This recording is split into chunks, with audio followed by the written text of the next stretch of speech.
सर्वप्रथम देवरी तालुक्यामध्ये मोठ्या प्रमाणात सामूहिक वनहक्काचे पट्टे प्राप्त झाले आणि 2013 पासून देवरी तालुका आणि सळकडोनी तालुक्यामध्ये वनजमिनीवरील अतिक्रमण बाहेर काढा म्हणून वन विभाग त्यांना दंडे मारायला लागले। पण लोकांनी जंगल राखलेलं आहे, लोकांनी पाणी राखलेलं आहे, म्हणून आज आमचं जंगल कायम आहे। आणि आमचे आदिवासी कोण्या देवाची पूजा करत नाही तर या निसर्गाची पूजा करतात, या झाडांची पूजा करतात। आमचं आदिवासींचं आणि त्या जंगलामध्ये राहणाऱ्या इतर समाजाचं त्या जंगलावर प्रेम आहे। अरे आम्ही जंगल वाचवून ठेवलं म्हणून पाऊस पडतंय, नाही तर बघा आजची दशा आणि दिशा बघा। आम्ही जर जंगल वाचवलं केव्हा वाचवू, जर आमचे अधिकार आम्हाला मिळाला तर।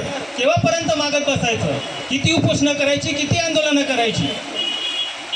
सामूहिक वनहक्काचा पट्टा मिळाल्याच्या नंतर कलम 3(9) नुसार 3 महिन्याच्या आत किंवा त्यापेक्षा जी कालावधी कमी असेल त्या कालावधीमध्ये महसूल आणि वन विभागाने आपल्या अधिकार अभिलेखामध्ये नोंद करायची होती। मग का नाही केली आजपर्यंत? आता ते पत्र देतात डेप्टी सीओ साहेब की जेव्हा 7/12 नोंद होईल तेव्हा आम्ही विचार करू, त्यांचं पत्र आहे त्या दिवसचं। मग 2013 पासून तुम्ही त्या अभिलेखावर नोंद केली नाही, मग आता केव्हा कराल? अजून किती वर्ष लागणार आहे? म्हणजे तुम्हाला तलाव द्यायचा नाही म्हणून तुम्ही एकच गोष्ट सांगाल, मग पुन्हा मेंढ्याची येतील, पुन्हा रोहितची नेता येतील की साहेब काय झालं, अरे नाही ते तहसीलदार साहेबांनी ते आणि पटवारीने ते नोंदच केली नाही 7/12। म्हणजे हेच ऐकत बसायचं आणि पुन्हा उपोषण करायचं का? ते 3 महिन्याची कालावधी लुटली, 10 वर्षाची कालावधी लुटली। साले कसं करता, देवरी करता आता 15-20 वर्ष झाली, एकही गावाच्या 7/12 नोंद झाली नाही। जाऊन बघा यवतमाळला, रामटेकला, त्या ठिकाणी सामूहिक वनहक्काच्या पट्ट्याची आणि त्या गट क्रमांकावर त्या ग्रामसभेची नोंद झाली।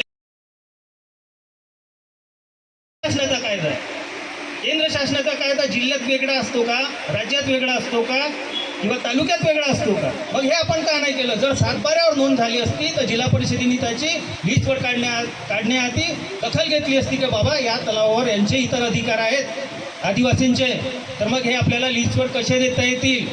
तर हे प्रकरण घडलंच नसतं आणि आमच्या या गरीब लोकांना गेल्या 11 दिवसापासून उपोषण करण्याची पाळी आली नसती। ही गंभीर बाब आहे। आम्ही कायद्याची अंमलबजावणी करायला तयारच नाही आहोत। एक कन्व्हर्जन्सचा जीआरला आराखडे तयार करा, आम्ही चाललो पुस्तकं तयार करायला। कशासाठी पुस्तकं बनवतात? त्यात तलावाचे कामं घेतले, मजगीचे कामं घेतले, रोपणाची कामं घेतली आहे, मग ते कधी होणार? MREची यंत्रणा म्हणून ग्रामसभेला घोषित केलेलं आहे। अजूनपर्यंत फक्त गोंदिया जिल्ह्यामध्ये एकूण 850 ते 900 गावांना सामूहिक वनहक्क प्राप्त झाले, त्यातून फक्त 62 ग्रामसभा पोर्टलवर नोंद झाल्या। बाकी ग्रामसभा केव्हा पोर्टलवर नोंद होती? याची जबाबदारी कोण घेणार आहे? आमचा हा तलावाचा एकच मुद्दा नाही आहे, आमचा संपूर्ण कायद्याची अंमलबजावणी झाली पाहिजे। कायद्यातील प्रत्येक तरतुदी, प्रत्येक अधिकार लोकांपर्यंत मिळालं पाहिजे। ही जबाबदारी शासनाने, आमचे माननीय आमदार साहेब यांनी घ्यायला पाहिजे। कारण जंगल असेल, त्या जंगलामधला आम्हाला जे सामूहिक वनहक्क प्राप्त क्षेत्र आहे ते सर्वे नंबर वाईज आणि एरिया वाईज मिळालं आहे।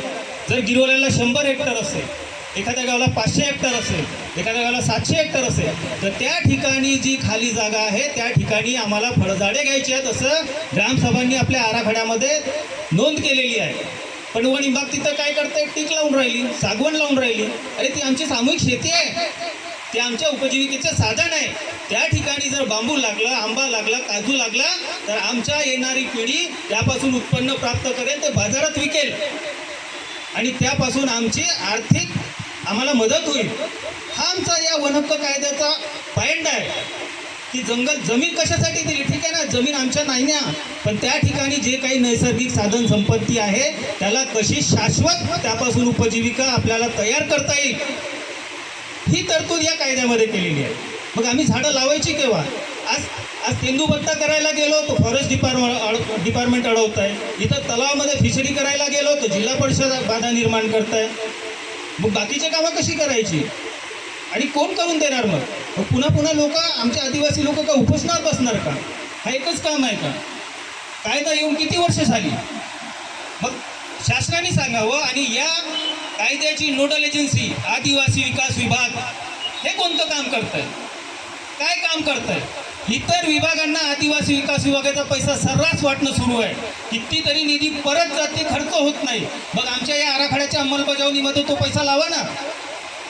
त्या ग्रामसभेला नोडल एजन्सी त्यांनी त्यांच्या आराखड्यानुरूप जी कामं त्यांनी केलेली आहे, म्हणजे एकूण आतापर्यंत 850 पैकी 320 ग्रामसभांचे आराखडे तालुकास्तरीय कन्व्हर्जन्स कमिटी आणि जिल्हास्तरीय कन्व्हर्जन्स कमिटी मंजूर झाली आहे. पण त्या प्रकल्प अधिकारी यांना विचारा की त्यांनी आतापर्यंत त्या 300 आराखड्यांचे पुढील कामं काय केली, ते आराखडे त्या संबंधित विभागांकडे पोहोचले का, कन्व्हर्जन्स कमिटीच्या प्रत्येक विभागाकडे ते आराखडे गेले का, त्या ग्रामसभांना त्याच्या प्रती मिळाल्या का.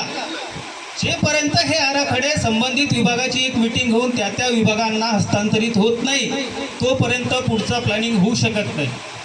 म्हणून मी इथं एवढंच बोलतो की आम्हाला इथं मागण्याची गरज नाही.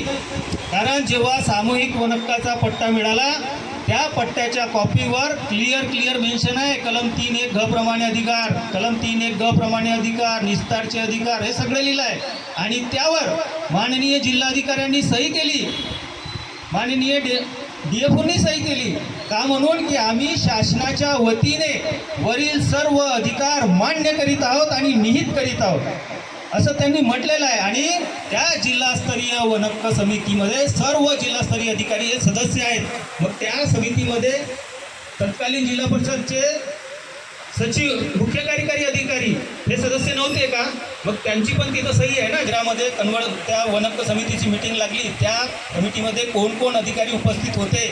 मग तत्कालीन जिल्हा परिषदचे CO जर तिथं उपस्थित होते त्या सभेमध्ये, तर मग हा प्रश्नच नाही यायला पाहिजे. त्यांनी ते सर्व अधिकार शासनाच्या वतीने मान्य करून त्याच्यावर सही केलेली आहे. मग ही टायटल कॉपी म्हणजे त्या ग्रामसभेचा अधिकार अभिलेख पंजी आहे, सातबारा आहे त्या गावाचा. मग हा सातबारा फक्त लोकांनी ग्रामपंचायतमध्ये फ्रेम करून टांगायचा का, की आपले अधिकार राबवायचे? आणि अधिकार राबवायचे असतील, अधिकार मिळवून घ्यायचे असतील, तर आम्ही पुन्हा लढू आणि वेळ पडली तर आम्ही इथून उठणार नाही. आणि आमचे आमदार साहेब आमच्या पाठीशी खंबीरपणे उभे आहेत. आणि जोपर्यंत आम्हाला हा अधिकार पूर्णपणे लेखी मिळत नाही, कारण बघा आम्ही 4 गावासाठी उठून जाऊ, मेंढेजी साहेबांचे खास आहेत म्हणून आम्ही एका गावासाठी उठून जाऊ, पण हा प्रश्न पुन्हा निर्माण होणार आहे. जेव्हा देवरीमध्ये आम्ही याच पद्धतीचा तलावांचा मुद्दा छेडला, तर त्या लोकांना लेखी मिळालं नाही, पण अधिकार सोडले जिल्हा परिषदने. पाऊलझोलेचा तलाव असेल, डवकीचा तलाव असेल, तुमचा पिंडकेपाडचा तलाव असेल, मोहांडीचा तलाव असेल, इथं कोडजांबरावाले बसले आहेत, कोडजांबराचा तलाव असेल, आता ते लिस्टवर जात नाही, पण लेखी दिलं नाही. मग आता पुन्हा तीच कंडिशन येईल की आम्ही मान्य करू, तोंडी मान्य करू आणि इथून उठून जाऊ. उद्या चालून समजा मेंढ्याची म्हातारे झाले, आपले बापूसाहेबांची येणाऱ्या पिढीला पुन्हा नवीन कोणीतरी CO येईल आणि म्हणाल तुमचे अधिकार नाही, हे जिल्हा परिषदच्या मालकीचे आहे. म्हणून इथं लेखी पाहिजे साहेब. लेखी मिळालं तर हा निरंतर प्रश्न सुटेल, येणाऱ्या पिढीसाठी प्रश्न सुटणार आहे. बस एवढे बोलून मी साहेबांचे धन्यवाद मानतो.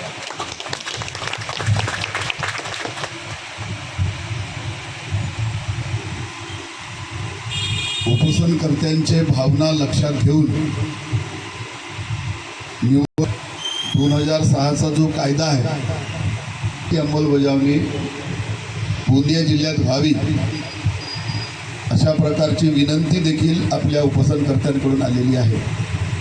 हे खरं आहे की कायदा 2006चा आणि आज आपण 2026 मध्ये चाललो आहे.